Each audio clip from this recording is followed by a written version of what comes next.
என்னையா சிறுத்தை சிவா, இதுக்கப்புறம் உன்னை எல்லாரும் கங்குவா சிவா அப்படின்னு சொல்லிட்டு சொல்லுவாங்கன்னு பார்த்தா இல்லை நான் சிறுத்தை சிவா தான் அப்படின்னு சொல்லிட்டு சொல்ற மாதிரியே கங்குவா படத்தை சிறுத்தை சிவா அவர்கள் எடுத்து வச்சிருக்காரு. படத்துல சூர்யா அண்ணாவோட ஆக்டிங்கும் விஷுவலையும் தாண்டி வேற எதனா இருக்கான்னு கேட்டிங்கன்னா இருக்கு. அது எல்லாமே ஆவரேஜாக தான் இருக்கு. கிட்டத்தட்ட 3 வருஷம் ஆக போகுது சூர்யா அண்ணாவோட படம் தேட்டரில் ரிலீஸ் ஆகி.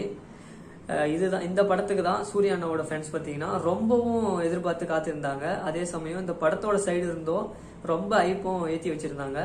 அது எல்லாத்தையும் ஃபுல்ஃபில் பண்ணிச்சான்னு கேட்டால் இந்த படம் 1% கூட ஃபுல்ஃபில் பண்ணலை. எப்பயுமே ஆவரேஜ் படத்துக்கு கூட நல்லா ரிவ்யூ கொடுக்குற ரிவ்யூஸ் இந்த படத்துக்கு நெகட்டிவாக கொடுத்துருக்காங்க.